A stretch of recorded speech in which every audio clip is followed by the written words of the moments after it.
Bum bum bum bum bum bum bum bum bum bum bum bum. The Peter Dislike Show. Bum bum bum bum bum bum bum. All right, I'm just about to head off to a new work site, and I was reflecting on the mistakes that I've made at the last couple of jobs. And I think the biggest mistake I made was treating all of my colleagues like they were rivals. And you got to understand how I got there in the first place. I had a couple of really toxic jobs. I had bosses who didn't know how to boss. I had colleagues who walked all over me. And also, I had other professional contacts that did not treat me right, especially the people that I was rooming with.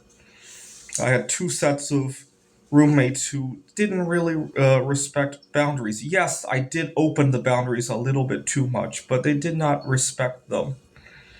And part of the reason I opened boundaries so much at home was because I was shutting them off at work.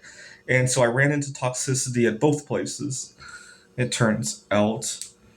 But I learned the hard way during this recent round of job search that statistically, what, 90% or something of jobs happen through mutual connections, right? 10% of them happen cold, something like that. It's lopsided. I don't know the exact numbers off the top of my head, but it made me realize how I have so few work related connections. And that's a tough one for me because I want to make work related connections, but I don't want to be walked on all over. And I find that the line between that is very tricky for me. So, what do I mean by that? Yesterday, I was kind of mentally making a list of what I will share and what I won't share when I get to work. But then I realized that's going to be tricky because a lot of the things that I won't share are things that can drive a lot of conversation and get people to actually sit down together for lunch. I was debating on, obviously, there are things I definitely will not share, but I was thinking more along the lines of, do I want to share what I like to do for fun? Because a lot of times that sounds innocent enough, right? It's not politics, it's not religion, but it can border on those things, right?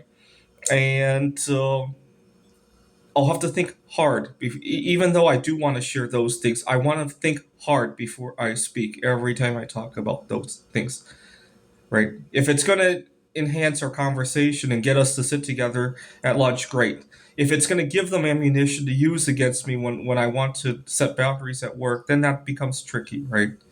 What do I mean by that, by the way? So, for example, let's suppose that I go to work and at lunchtime I share about my art project. First of all, I'm going to have to share about my food allergy sooner or later. There's no getting around that, right? If I'm going to have to eat at the work site, or if even if other people are going to have to eat at the work site, at some point I'm going to have to share that. I might as well share it when it's on my control, right? Not when it's happening, right? But then people dig into it. They want to know all of my health issues. And before I know it, I'm sharing about how I'm autistic and my living situation. That's the rabbit hole I don't want to go down. So I'm gonna have to think hard about that. Okay, let's suppose that I eventually share about my Lego Ideas project, and then people are gonna see that I have so many hours for that. They're gonna figure out that I'm single. They might even figure out that I almost have a relationship with myself. That rabbit hole is one that I don't want to go down either, and unfortunately, that has played out. I'm gonna be working with a lot of younger students. Sometimes these students ask inappropriate questions. I had one student who asked if I was married, if I was gay. I had students who asked me about my home life, about obviously religion, and some of these students will not get back to their task if you don't. And it's almost like an extortion. They won't get back to their task without a good answer. I'm gonna have to think hard about how to and slow down. A lot of times, I so badly want them to learn calculus or whatever the subject is that I give in, right? And so I need to learn it's their loss, not mine, right? Sometimes I have a hard time with that. This is the Peter Dislike Show. Bum bum bum bum bum bum bum bum bum bum bum bum.